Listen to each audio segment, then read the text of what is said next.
길을 가시다가 나면서부터 소경된 한 사람을 보게 됩니다. 여기 1 절에 날 때부터 소경된 사람을 보신지라 이렇게 되어 있는 이 보신지라라는 이 말씀은 그냥 길 가다가 그냥 이렇게 눈에 이렇게 그냥 스쳐 지나가는 그런 그 봄을 이야기하는 것 아니고 뭔가를 주목해서 관심을 가지고 주목해서 집중적으로 보는 것을 말하는 그런 단어입니다. 예수님이 지금 성전에서 나오셔서 성전산에서 나오셔서 길을 가다가 어떤 한 사람 나면서부터 소경된 사람을 예수님이 발견하고는 그를 아주 주목해서 보셨다는 것입니다. 예수님이 그렇게 어떤 사람을 주목해서 보니까 예수님과 함께 동행하고 있었던 그 제자들도 '우리 선생님이 누구를 저렇게 주목해서 보고 계시지?' 하면서 그 사람에 대해서 그들도 관심이 생기게 되었죠. 그래서 바라보니까 그 사람은 소경인데 그냥 소경이 아니라 나면서부터 소경된 자였다. 그런 사람을 보게 되었을 때 제자들 마음속에 의구심이 생겼어요. '저 사람은 도대체 어떻게 나면서부터 저렇게 소경으로 태어났을까?' 그래서 예수님에게 질문을 던집니다. "랍비요, 이 사람이 맹인으로 태어난 것이 누구의 죄로 인함입니까? 자기 죄입니까? 아니면 그 부모의 죄입니까?" 이렇게 질문을 던져요. 그러니까 이 질문 속에는 전제가 들어 있죠. 예. 이 질문 속에 들어있는 전제는 이 사람이 맹인으로 태어난 것은 어떤 죄값으로 말미암아서 이런 불행한 운명, 이런 고통이 그의 삶에 들어왔다라고 생각하는 전제가 있는 거예요. 그러니까 인과율적인 사고방식이죠. 원인이 있어서 결과가 있다. 이 사람이 오늘 이런 불행한 모습은 뭔가 그 이전에 죄와 관계된 원인이 있었을 것이다. 그런데 통상은 자기 죄 때문에 그 인생에 고통이 오고 불행이 오는 것이 일반적이라고 생각하는데 이 사람은 태어나면서부터 이렇게 기구한 팔자 이런 불행한 인생으로 태어났다는 점에 있어서 자기 죄라고 이야기하기에는 걸맞지 않죠. 뭐 모태 뱃속에 있었을 때 그때 무슨 죄를 지었겠습니까? 그러니 생각이 그러면은 자기 죄는 아니면은 그 부모의 죄인가 보다. 이런 생각을 가지게 되었고 그래서 예수님께 질문한 것이 "자기 죄 때문입니까? 아니면 부모의 죄 때문입니까?" 이렇게 질문하는 것이죠. 이 이런 제자들의 그 예수님께 대한 질문, 그 밑바닥에 들어 있는 이런 그 발상, 사고방식은 그 당시 유대인들이 보편적으로 가지고 있었던 그런 생각이었어요. 인간이 가지고 있는 고통과 불행은 다 죄로 인해서 생기는 것이다. 그리고 그 당대에 그런 죄를 많이 짓지 않았음에도 불행하고 고통을 당하는 그런 어떤 질병이라든가 어떤 그런 그 장애라든가 이런 그 심한 인생의 그 환란이라든가 이런 것들은 그 조상의 죄와 연관이 있을 것이다. 이런 생각을 가졌다는 거죠. 이런 생각을 그들이 가지게 된 것은 당시 유대 랍비들이 종교 지도자들이 그렇게 백성들을 가르쳤기 때문입니다. 당시 유대 랍비들이 이렇게 백성들에게 가르친 성경적인 근거는 무엇인가? 구약 성경 출애굽기 20장 5 절에 보면은 어 하나님께서 그 아비의 죄를 자손에게 자손 3-4 대까지 갚는다. 이런 말씀이 있어요. 부모의 어떤 죄가 자손에게까지 흘러가는데 자손 3-4 대까지 미치게 하시겠다. 그렇게 하나님이 말씀하신 그런 말씀들이 구약 성경에 있기 때문에 그런 말씀을 근거로 오늘 이 제자들은 아마도 '조상들의 죄 때문인가 보다.' 이런 생각을 했다는 거죠. 오늘날도 어떤 잘못된 가르침을 베푸는 그런 집단에서는 "가계에 흐르는 저주가 있다." 그렇게 가르치면서 조상 때부터 그들의 죄로 인해서 그 가문의 가계에 흐르는 죄가 있다. 그 죄로 말미암아서 그 저주가 있다. 그 죄로 인한 저주로 인하여서 그 후손들이 고통당한다.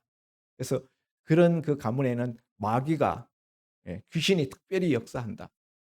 그래서 그렇게 역사하는 어떤 현상 같은 것들을 설명을 하면서 그런 것들을 정당화시키는 모습을 봅니다. 그런데 이런 제자들의 질문에 대하여서 예수님의 대답은 누구의 죄 때문이라는 말을 하지 않아요. 자기 죄 때문도 아니고 부모의 죄 때문도 아니라 예수님은 죄 때문이 아니다 라고 말씀하시면서 뭐라고 말씀하시는가 하면은 이 사람으로 하여금 그에게서 하나님이 하시는 일을 나타내고자 하시는 것이다. 이렇게 예수님이 말씀하고 있다는 거예요. 그러니까 당시의 사람들이 보편적으로 가지고 있었던 인과율적인 사고방식, 죄 때문에 불행과 고통이 왔다. 죄값이다. 이렇게 생각하는 그 부분에 대해서 예수님은 그거 아니라는 거예요. 예. 예수님은 하나님이 그에게서 하시고자 하는 일을 나타내기 위해서다라고 아예 이 관점 자체를 완전히 바꿔버립니다. 자, 그러면은 오늘 예수님께서 어 이 소경을 만나서 예수님이 그에게 특별히 주목했던 이유를 우리가 알 수가 있어요. 우리가 지난번에 출애굽기 말씀을 나누면서 모세의 부모들이 아기 모세가 태어났을 때 그 아이가 잘생긴 것을 보고 바로의 명령, "산의 아이가 태어나면 나일강에 던져 죽이라."라는 명령을 거부하고 그 아이를 몰래 숨겨서 살렸다. 키웠다. 이 인물이 잘생기면은 살리고 인물이 못생기면 죽이냐? 제가 그런 질문을 던지면서 "그거 아니다. 거기서 '잘생긴 것을 보고.'라는 히브리어 원문에는 토브라는 히브리어를 쓰고 있는데 토브라는 것은 창세기 1 장에서 하나님께서 천지 만물을 창조하시고 그때마다 보시기에 좋았더라. 보시기에 심히 좋았더라. 이렇게 말씀하실 때 나오는 하나님이 보시기에 좋았다라는 단어가 토브예요.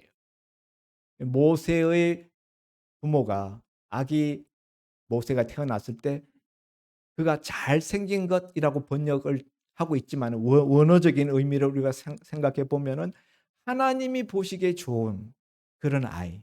하나님이 뭔가 이 아이에게 뭔가 하나님이 하실 일이 있다라는 그런 것을 느꼈다는 거죠, 영적으로. 그래서 그 아이를 바로의 명령을 거역하고 숨기면서 자기들의 생명이 날아날지도 모르는데 그 위험을 감수하면서 키웠다는 거예요. 오늘 예수님께서 나면서 소경된 사람을 보시고 특별히 그에게 주목했던 이유는 바로 이것 때문이에요. 그에게서 하나님이 나타내실 일이 있는 것을 예수님이 눈치채셨기 때문이에요.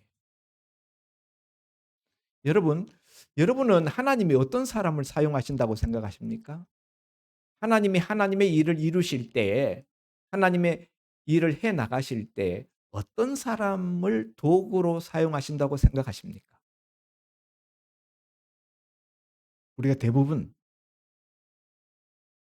교회 생활 오래 하신 분, 교회 중직자들, 믿음이 굉장히 좋다고 생각되는 어떤 어 그런 신령한 사람들을 통해서 하나님이 사용하실 것이다. 하나님의 도구로 하나님의 일을 이루시는데. 우리가 그렇게 흔히 생각하잖아요. 예. 그런데 오늘 본문에 나오는 이 날 때부터 소경된 자, 이 사람은 거린이에요. 거지입니다. 태어나면서부터 오늘날까지 다른 사람들이 구걸하면서 살아온 인생이에요. 아무도 주목하지 않고 예수님의 제자들도 그 소경이 보는 앞에서 대면 면전에다 대놓고 이 사람이 나면서부터 소경으로 태어난 것이 누구 죄 때문입니까? 이렇게 질문을 예수님께 하잖아요. 그 말을 그 소경이 듣고 있어요. 그 면전에다 대고 이렇게 말한다는 것은 그 사람에 대한 굉장한 모욕이요, 모독이요, 무례함이죠. 이 날 때부터 소경된 사람은 오늘날까지 인생을 살아오면서 '누구 죄 때문에 이렇게 됐는가.'라는 이야기를 수도 없이 듣고 또 들어왔던 사람이에요. 수천 번 들었을 거예요. 보는 사람들마다 그런 이야기를 했을 거예요. 그러니까 이 말 듣는 것 자체가 너무 큰 상처고 아픔이고 정말 그 말 들을 때마다 빗으로 자기 가슴을 찌르는 것 같았을 거예요. 그러나 제자들은 이 소경된 사람이 그 말을 들을 때 어떤 느낌일지, 예? 얼마나 그 사람의 가슴이 이 말을 들을 때 아프고 무너져 내릴지 이런 것들에 대해서는 아무 생각이 없어요. 단지 자기들의 호기심, 지적 호기심, 그 자기들이 가지고 있는 전제 분명히 '자기 죄 아니면 조상들의 죄일 거야.' 라는 자기들의 그 지식에 대하여서 예수님이 지적 동의를 해 주는 것을 기대하고 이런 질문을 한 거예요. 단순한 호기심 그 이상 아무것도 아니에요. 그러나 예수님은 이 사람을 보실 때 그런 호기심의 대상으로 보지도 않고 자기가 가지고 있는 어떤 의견 주장을 할 수 있는, 예, 그 지지 근거로서 다른 사람의 지지를 받기 위해서 이런 일을 하는 것도 아니에요. 예수님은 그 나면서부터 소경으로 난 자의 고통, 그 신음소리를 들으신 겁니다. 길 가다가 왜 그 사람 앞에서 멈춰서 그 사람을 주목합니까? 우리 복음성가 가사에도 나오듯이 우리의 작은 신음소리도 들으시는 하나님. 이 가련하고 이 고통에 쩌들은 이 한많은 인생을 예수님이 불쌍히 보시고 그에게서 하나님이 하실 뭔가가 있는 것을 예수님이 발견하셨기 때문이에요. 사람들의 일반적인 관념 생각으로는 이런 사람, 예, 이런 그 극심한 태어나면서부터 이런 극심한 장애를 가지고 있는 이런 사람들은 대리와 창기와 똑같이 하나님의 은혜를 받지 못한 하나님께 저주받은 그런 인생으로 히브리 말로 암하 아레츠 땅의 백성들, 땅의 사람들이라고 부르는 그런 유형이에요. 멸시하고 천대하고 아무도 사람 취급하지 않는 그런 대상이에요. 그런데 예수님은 그 사람에게서 하나님이 하실 일이 있다라고 말씀합니다. 심지어 하나님이 그 사람을 통해서 눈뜨게 하시고 하나님의 영광을 나타내시고 예수님이 이 사람을 통해서 나타내셨지만은 오늘 그다음에 보면 바리새인들 그 당시 예수님 주변에 있었던 사람들은 하나님이 이 사람을 통해서 일했다는 걸 믿지를 않아요. 눈뜨고 와서 그 증거하는데도 이 소경 본인이 증거하는데도 하나님이 그렇게 했을 리가 없다. 너 같은 사람 하나님 쓰실 리가 없다. 너를 통해서 너 같은 땅에 속한 그런 인간 하나님 쓰실 대상이 아니다. 그리고 예수님이 하신 그 일 자체를 부인합니다. 하나님이 그에게 일으켰던 기적 자체를 눈으로 보면서도 그거를 부정하려고 합니다. 이런 점에 있어서 예수님의 이 관점, 예수님이 사람을 보는 방식이 얼마나 다른가 하는 거죠.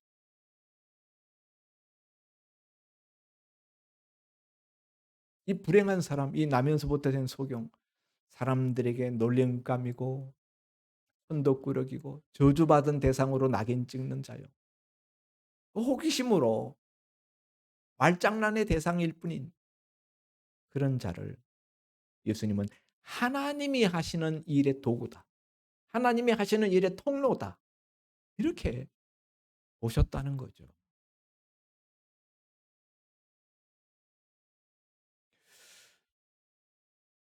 예수님이 그다음에 뭐라고 이야기합니까? 때가 아직 낮음에 나를 보내신 이의 일을 우리가 하여야 하겠다. 나를 보내신 이 누굽니까? 하나님이죠. 앞에 8 장에 보면 예수님이 아버지께서 나를 보내셨다라는 말을 계속하고 계셔요. 그 말이 계속 인제 9 장에 와서 지는데 때가 아직 낮으니 이 낮이라는 말은 상징적입니다. 예수님이 지금 공생의 사역을 하시고 있는 이 기간, 메시아 사역을 이루시고 계시는 이 기간이 영적으로 낮이라는 거예요. 그런가 하면 밤은 예수님이 십자가에 죽으시고 메시아 사역을 하지 못하게 되는 그 시간대가 밤인 거죠. 그 어 때가 아직 낮음에 예수님 메시아 사역을 하는 그 때이므로 우리가 '하나님의 일을 하여야 되겠다. 나를 보내신 이의 일을 우리가 하여야 하겠다.' 이렇게 말씀하시고 "나는" 5 절에 보면은 "세상의 빛이로라." 이렇게 말씀하셔요. "나는 세상의 빛이라." 오늘 예수님이 이 나면서 소경된 자의 눈을 뜨게 하는 이 이적을 요한복음에서는 이런 이적들을 표적이라고 말하고 있어요. 마태, 마가, 누가복음에서는 표적이라는 단어를 쓰지 않는데 요한복음에서만 표적이라라는 단어를 쓰고 있어요. 그리고 요한복음에서는 나는 무엇이다. 헬라어의 에고 에이미 나는 무엇이다. 라는 이 표현이 예수님이 기적을 일으키신 다음에 그 기적 사건과 함께 예수님의 입에서 계속 언급이 됩니다. 오늘 여기도 나는 세상에 있는 동안에는 세상의 빛으로라. 압축하면은 나는 세상의 빛이다. 그 말씀을 하시고 그다음에 이 소경된 자의 눈을 고쳐서 눈을 뜨게 하십니다. 그러니까 1 차적으로는 이 소경된 자의 그 불행함과 고통에 대한 예수님의 사랑 그것이 소경을 고쳐주는 이적을 일으키신 이유이겠지요. 그러나 그것 못지않게 사실은 그것보다 더 중요한 목적이 있는데 그것은 예수님 자신이 누구인가를 이 이적을 통하여서 이 날 때부터 소경된 사람을 통하여서 나타내는 거예요. 예수님은 세상의 빛이라는 거예요. 그런데 예수님이 세상의 빛으로 오셨는데 지금 예수님 앞에 날 때부터 빛을 모르고 빛이라는 것이 어떤 것인지 빛의 존재조차 모른 채로 살아가는 흑암 그 자체인 인생이 있잖아요. 그 예수님과 이 빛이신 예수님과 날 때부터 소경인 이 흑암 이것이 공존할 수 없는 거예요. 이게 어울리지 않는 배합이죠. 그래서 예수님이 이 소경의 눈을 고쳐 주시고 눈을 뜨게 하여서 그가 빛된 이 세상 가운데 오신 예수님을 보고 따를 수 있게 합니다. 이것이 오늘 이 이적을 예수님이 펼치시는 이유예요. 그래서 이렇게 예수님이 누구신가를 직접적으로 명확하게 설명해 주는 그런 기적들을 요한복음에서는 표적이라 설교가 들어있는 기적이에요.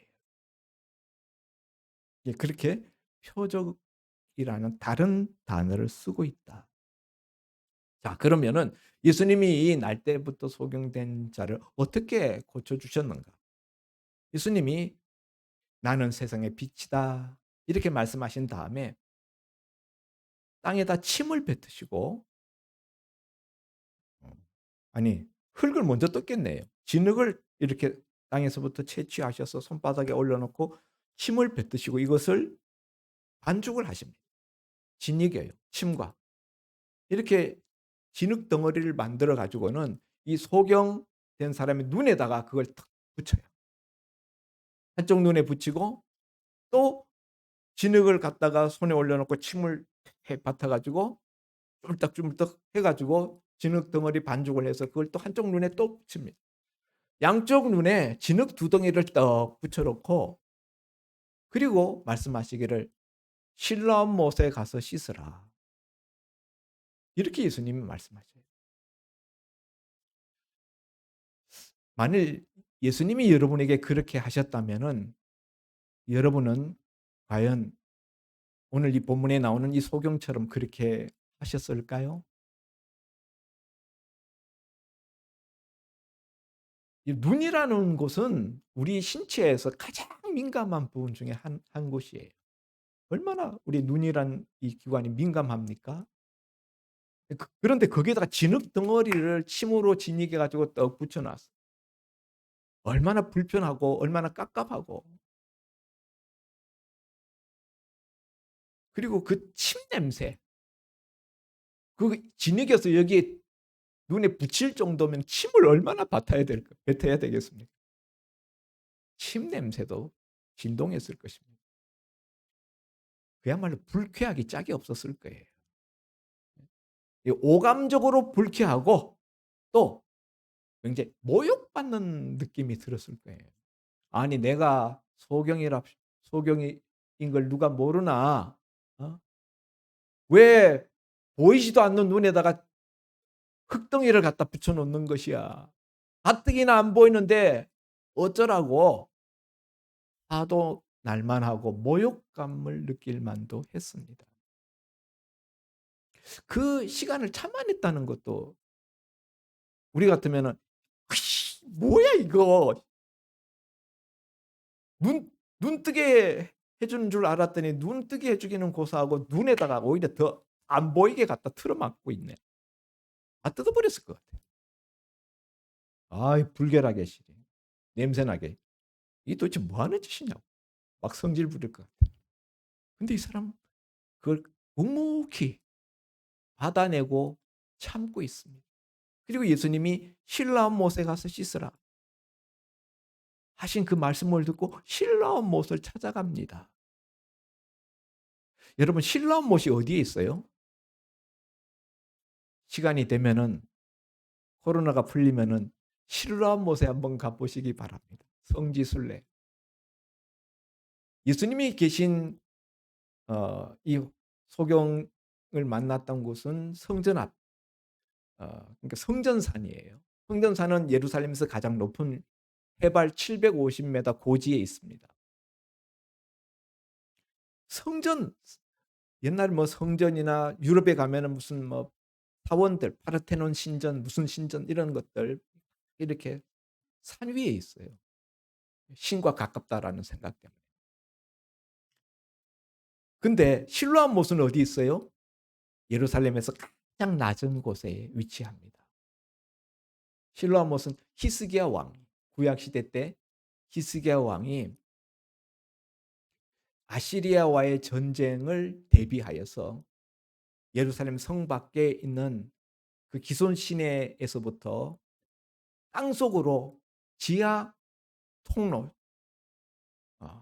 지하 수로를 뚫어서 예루살렘 성 안으로 들여오게 한 것이 실로암 못이에요.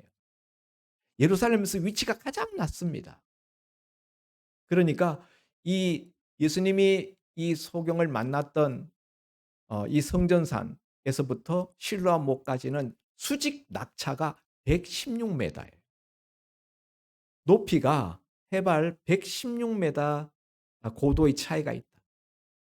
고고학자들이 그 구간을 발굴을 해 보았더니 계단이 무려 180여 개의 계단이 있는 것을 발견했다고 합니다.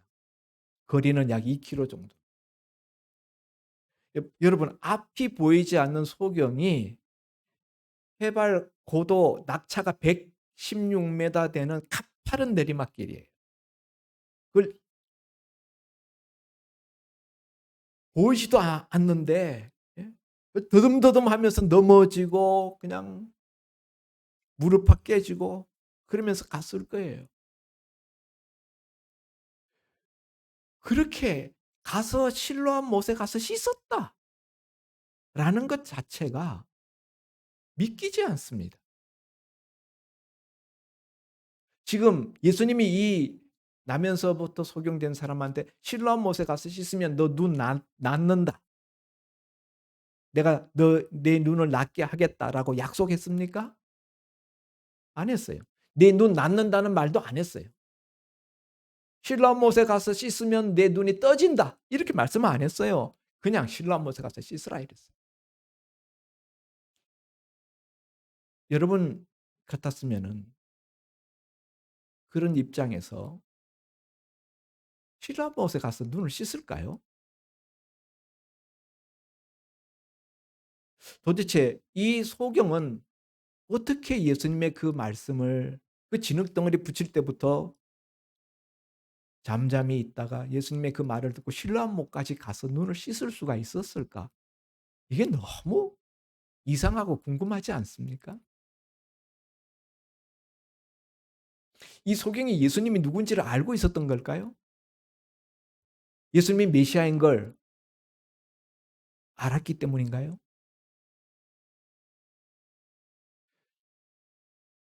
예수님 한 번도 본 적이 없잖아요. 예수님 잘 몰라요. 소문은 들어서 어느 정도 소문으로 들은 귀동냥 정도는 있었을 거예요. 왜냐하면 예수님이 이때 예루살렘 처음 올라온 게 아니고 전에도 올라오신 적이 있었기 때문에. 그리고 당시 예루살렘 인구는 6만 명이 못 되고 약 5만 5천 명 정도 되었을 것으로 역사학자들은 추정합니다.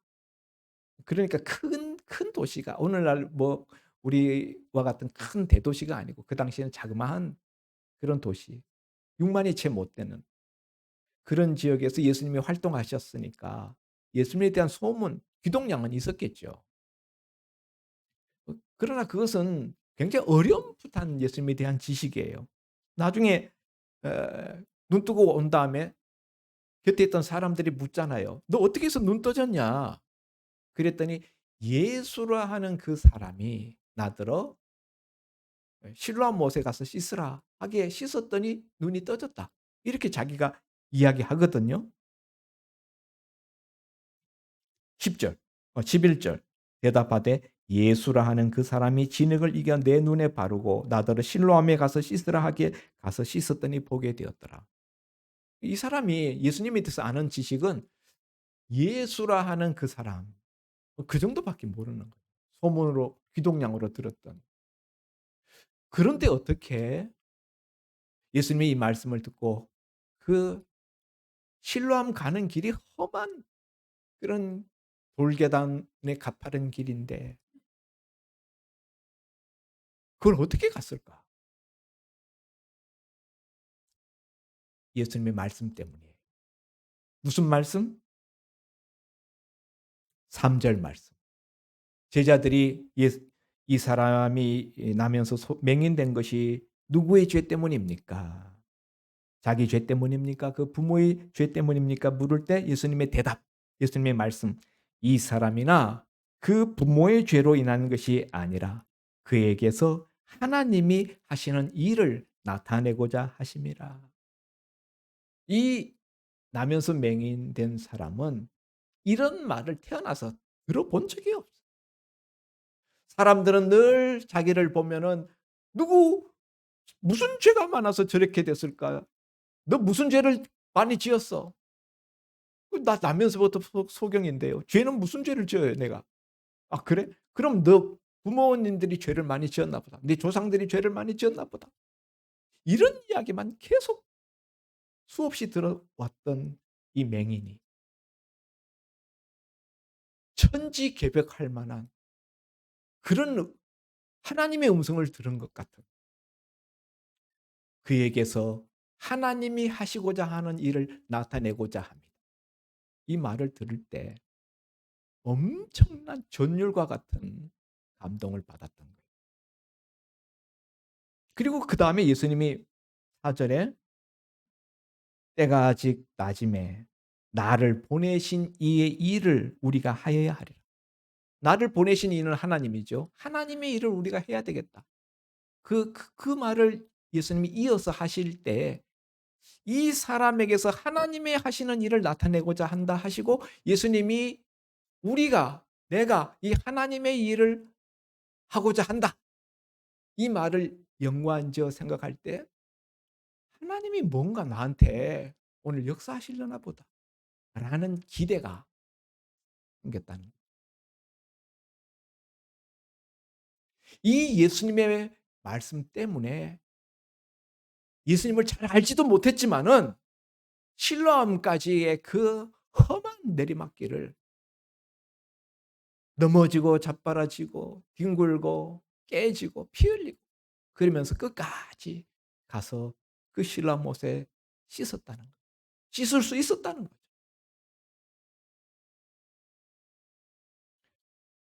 사랑하는 성도 여러분, 오늘 우리 교회 안에도 예수님의 제자와 같은 그런 생각, 예수님의 제자와 같은 그런 관점을 가지고 있는 사람들이 꽤 있습니다. 오랫동안 예수님을 따라다니고 자기는 누구보다도 예수님을 잘 믿는다고 생각하고 자기 신앙이 좋다고 생각합니다. 그러나 예수님의 생각, 예수님의 관점, 예수님의 말씀과는 너무 다른 생각, 다른 관점, 다른 말을 하면서 살고 있는 교인들입니다. 여러분은 주변에 고통받는 사람들을 볼 때 어떤 느낌이 듭니까? 무슨 생각이 떠오릅니까? 특별히 불행한 사람들을 볼 때 여러분 무슨 느낌이십니까? 많은 사람들이 아무 느낌이 없어요. 느낌은 무슨 느낌? 그는 그요, 나는 나요. 아무 생각이 없어요. 무관심합니다. 무덤덤합니다. 그런 사람들한테 별로 눈길도 안 가요. 관심의 대상이 아닙니다. 이런 점에서 예수님의 제자들과 예수님 얼마나 다른 예수님의 그 시선과 관심사와 우리의 관심사가 얼마나 다른가. 예수님은 그 고통받는 사람의 고통에 대해서 관심이 있었는데 어떻게든지 그를 살려주고 그의 눈을 뜨게 해주고 치료해주고 싶은 것이 예수님의 마음이에요. 근데 제자들은 그 불행한 사람을 보면서 정죄의식, 어떤 원인이 있어서 저렇게 됐을 것이야 라는 비판적인 사고, 부정적인 말, 과거지향적인 그런 그 태도, 그리고 운명론적인 사고, 이런 것들로 똘똘 뭉쳐 있어요. 예수님은 관심사도 다르고 관점도 다르지 않습니까? 예수님은 부정적으로 보지 않고 긍정적으로 봐요. 그리고 창조적으로 보십니다. 그에게서 하나님이 하시는 일을 나타내고자 함이라. 과거적으로 보지 않고 미래적으로 보십니다. 앞으로 하나님이 그를 통해서 하나님의 일을 하신다. 그리고 사명적으로 보십니다. 그를 통해서 하나님의 영광 받으신다. 인생을 목적 중심으로 봅니다. 하나님께 영광. 고통의 이유를 분석하는 데 에너지를 쏟지 않고 그를 통해서 하나님이 뭘 하실까에 대해서 주목하고 거기에 예수님의 마음이 다 있습니다.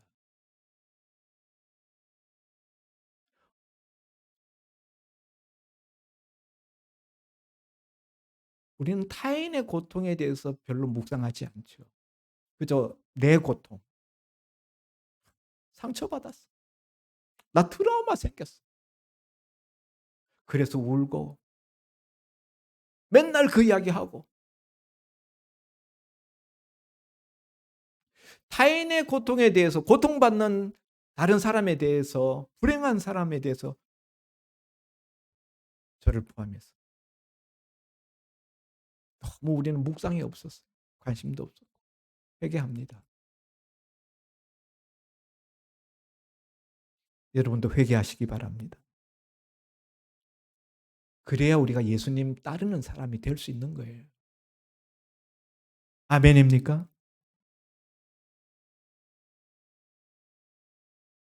교회 안에는 비판 전문가들만 난무하에 다른 사람들 비판하고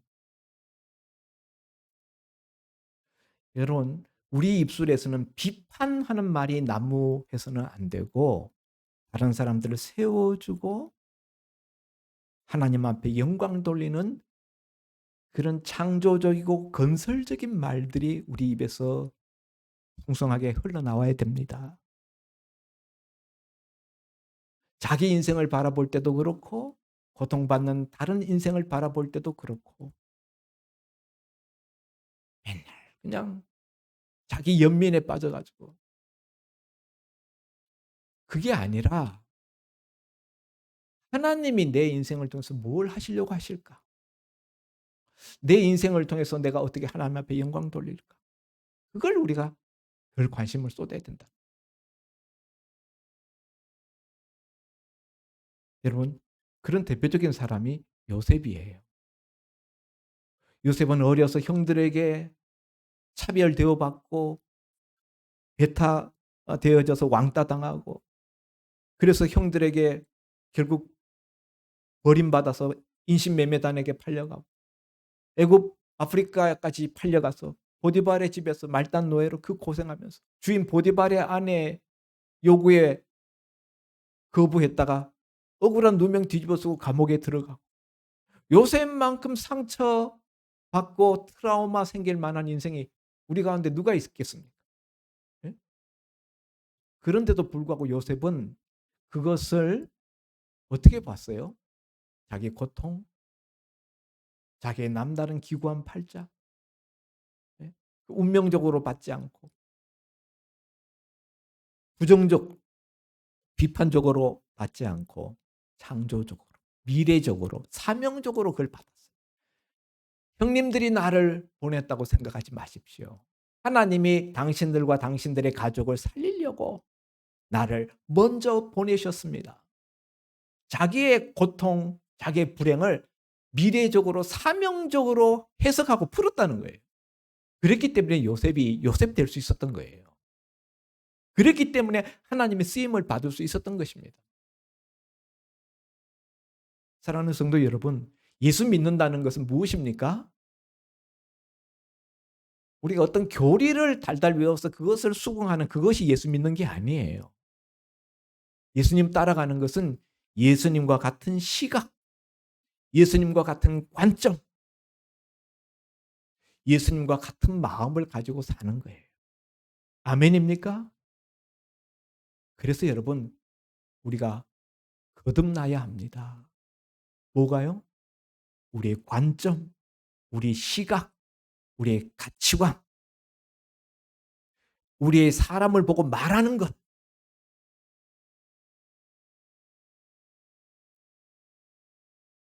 거듭나야 돼요.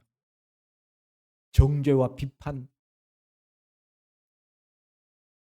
따지고 이유 캐고 그딴 것들 다 집어치우고 어떻게 하면 하나님의 일을 이룰까? 어떻게 하면 이 사람을 세워주고 고쳐주고 도와줄까? 어떻게 하면 건설적으로 내 고통과 내 모든 불행을 사용할까? 그렇게 바뀌는 거. 그게 예수 믿는 거예요. 그게 거듭나는 거예요. 하나님이 남이 가지고 있지 않는 어떤 특별한 다른 것들을 나한테 많이 주셨다면 그건 다 사명과 연관되어져 있습니다. 남이 없는 은사, 남이 없는 아름다운 목소리, 예? 남이 가지고 있지 못한 어떤 특별한 재능, 그 사명과 관계되어 있는 거죠. 남이 가지지 못한 많은 지식, 남이 가지지 못한 많은 재물, 다 사명과 관계된 거예요. 그냥 잘 먹고 잘 살라고 주는 게 아니에요. 사명 감당하라. 남이 가지지 못한 너무나도 많은 불행, 엄청난 고난, 환난 그런 것이 있다면은 그것도 무엇과 관계된 거예요? 사명과 관계된 거예요. 오늘 이 소경은 나면서부터 어떤 사람도 갖지 못한 많은 불행과 고통을 가지고 있습니다. 그런데 이게 사명 때문이라. 이 사람의 눈을 예수님을 통해서 뜨게 함으로 예수님이 누구인가? 예수님이 바로 세상의 빛이라는 것. 예수님이 이 세상을 구원하시기 위해서 사람들을 살리기 위해서 오신 메시아라는 것을 드러내는 도구로 쓰임 받게 하시려고 이 기구한 팔자와 운명과 고통을 살아오게 하셨다는 거예요. 그래서 이 사람이 눈 뜨고 난 다음에 뭐 합니까? 예수님을 증거합니다. 예수님을 증거하는 인생으로 바뀌어요.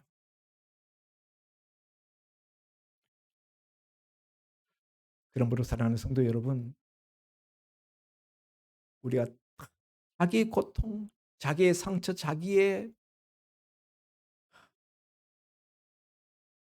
너무 괴로운 그런 것들을 그걸 너무 묵상하지 마십시오.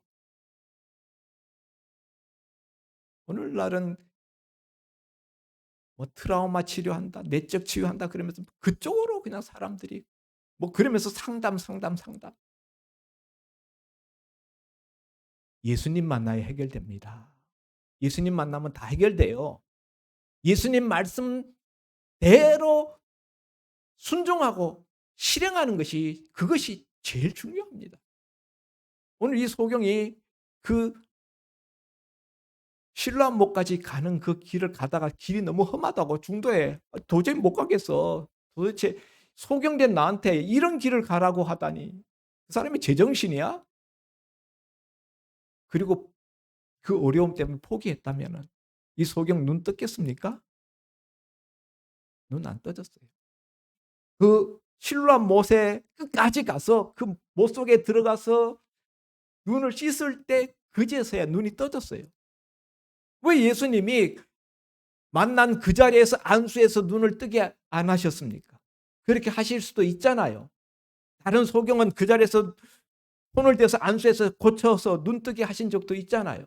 근데 이 사람한테는 왜 이렇게 힘든 길을 가게 하십니까? 그 소경의 믿음을 보시기 위해서.